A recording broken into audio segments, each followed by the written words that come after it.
Bismillahi walhamdulillahi wassalatu wassalamu ala rasulillahi wa ala alihi wa sahbihi ajma'in wa man tamassaka bisunnatihi ila yawmiddin. Kapatid sa Islam, meron nga bang panlilibak na pinapahintulot sa Islam? Una sa lahat, ang panlilibak o al-ghiba ay nababahagi sa dalawa. Meron tinatawag na ghibatun muharrama at ghibatun wajiba. Yung panlilibak na ipinagbabawal ni Allah subhanahu wa ta'ala at ang obligado na gawin na siyang pinapahintulot. Pinapahintulot na napupunta sa obligasyon, tinatawag. Ano itong ghiba muharrama una sa lahat? Ang ghiba o ang panlilibak, dhikru akhaka bima fihi wa huwa yakrah. Ibig sabihin, bima fihi wa yakrah an yasma'ahu. Itong sinabi ng propeta sallallahu alaihi wasallam, ang pagbabanggit mo patungkol sa iyong kapatid ng isang bagay na kung nandun siya, nakikinig, ay ayaw niya itong marinig. Mga aib niya, mga kapintasan niya, halimbawa nilabas mo. So, aslan, ang ghiba ay pinagbabawal. Sa sinabi ni Allah subhanahu wa ta'ala, وَلَا يَغْتَبْ بَعْضُكُمْ بَعْضًا أَيُحِبُّ أَحَدُكُمْ أَن يَأْكُلَ لَحْمَ أَخِيهِ مَيْتًا فَكَرِهْتُمُوهُ. Sabi ni Allah subhanahu wa ta'ala sa suratul Hujurat, at pinagbabawal ang magsilibakan kayo sa isa't isa. Ninanais nyo ba na makain ang laman o ang patay na katawan ng inyong kapatid? Tunay na kasusuklaman o kamumuhian ninyo ito. Ito'y sa pagkakataon na ang tinatawag na ghiba muharrama o pinagbabawal ng panlilibak ay yung panlilibak ng lahat na ng kapintasan, husband mo man o asawa mo, kapatid mo o kapitbahay, katrabaho mo, babanggitin mo sa mga tao at hanggang sa magiging chismis na ito, hanggang aapoy na ito sa mga tao at wala namang katuturan o patutungan kundi away at banggit na lamang ng kahit anong mga aib o mga kapintasan ng isa't isa. Pangalawang klase ng ghiba ay ang ghiba wajiba. Ang mga ulama ay nagsasabi na ipinapahintulot, nagiging wajib ang ghiba o panlilibak sa mga halat na ito, sa mga sitwasyon. Una, at-tadhallum. Ibig sabihin, kung ikaw ay naapi o ikaw ay nadaya, pupunta ka sa sultan, sa authority ng mga Muslim, at doon mo irereklamo sa qadi, sa judge o yung authority ruler na Muslim, kung ano ang ginawa na pang-aapi sa'yo. Ano ang ginawa na pang-aapi sa'yo. Of course, ibabanggitin mo, inapi ako ni ganito. So, panlilibak yun, yung pagdanggit ng aib niya doon sa sultan. Pero hanggang doon lang. Hindi pwedeng sa lahat-lahat ng mga tao, lilibutin mo na lahat ng barangay na si ganito, si ganito, si ganito. Doon sa qadi o sa sultan na pagrereklamuhan, authority. Pangalawa, al-isti'anatu ala taghyiril munkar. Yaong bang paghingi mo ng tulong para mabago ang isang munkar, isang evil na gawa.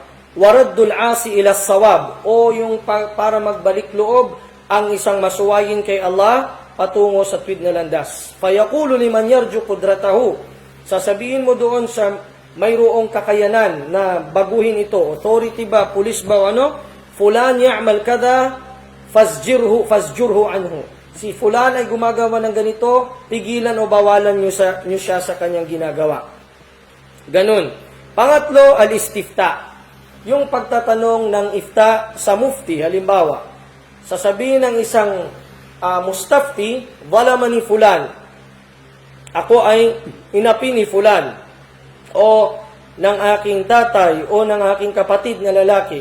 Bikada, fahallahu kada, inapi niya ako sa ganito. Siya ba ay mapapurusahan ng ganito? Ano bang mangyari? At ano ang solusyon dito sa problema ko na ito? Maari kapag sa mufti, mag-istifta ang mustafti, i-describe niya kung ano yung nangyari. Pero hindi sa lahat-lahat na lang ng tao. Pang-apat, tahdhirul muslimina min syarrihi. Yaong pag-warning sa mga Muslim sa kasamaan ng isang tao, ng isang Muslim din na yun o hindi man Muslim. Kajarhil majruhin, kagaya ng mga ulama ng jarh wa ta'dil. Sinasabi nila ang rawi na ito, halimbawa, ay sayyul hifd, ang narrator na ito sa hadith ay hindi mapagkakatiwalaan, daif siya, masama ang kanyang memory, hindi maganda, hindi mapagkakatiwalaan sa pagriwaya niya. Or, halimbawa, nakita mo ang isang tao na bumili siya ng isang bulok na produkto o hindi kaya ay isang taong sinamahan niya ang isang magnanakaw pala o zani pala ang tao na yon. At nais niyang makasal doon sa isa sa mga kamag-anak mo. wajib na sabihin mo sa kanila ang aib ng tao na yon, hindi yun magiging panlilibak na pinagbabawal. Subalit, careful ka, kailangan pa rin may limitasyon, hindi ka susobra doon at hindi ka mag-imbento, magsasabi ka lamang kung anong mayroong ebidensya. Panglima, an yakuna mujahiran bifiskihi aw bid'ati. Wajib na libakin ang isang tao na siya ay mujahir, meaning publicly niya ginagawa ang kanyang fusuk, ang pagsuway niya kay Allah o ang bid'a na kanyang ginagawa. Hindi ka magkakasala dito.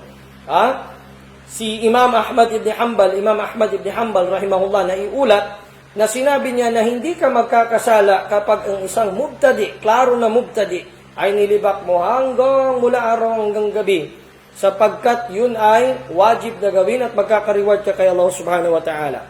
Ganon din yung mga halimbawa, yung umiinom na ng alak sa harap ng mga tao, naninigarilyo sa harap na ng mga tao at napagsabihan na siya, wajib ito sa kanya, sa iyo, na para mapigilan ang kanyang mungkar, ay isiwalat yung kanyang ginagawa upang matigil niya ito. Pang-anim at ta'rif. Faida ka na ma'rufan bilakab, kal-a'sya. Halimbawa, yung isang taong hindi mo naman nililibak na para pintasan siya.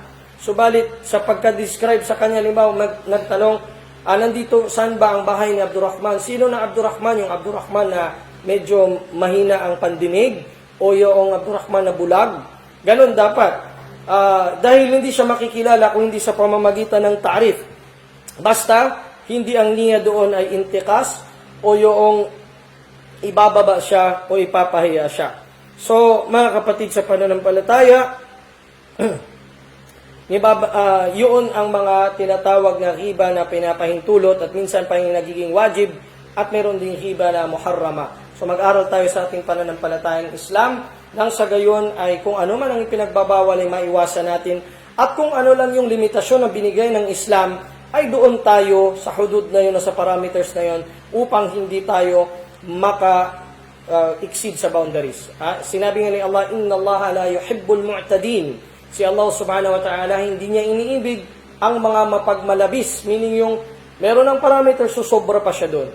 I-describe niya sa kati, alimbawa, ang tao na ito ay ginawa niyang pangapi ito sa akin, dadagdagan niya pa ng ganito, ganon. Yun ay panglilibak na pinagbabawal. So, bakit kung sasabihin niya sa kati, ang taong ito, sa transaksyon na ganito, inapi niya ako, o sa ganitong sitwasyon, inapi niya ako, doon lamang sapat na yun, at sapat na ang kati ang makarinig.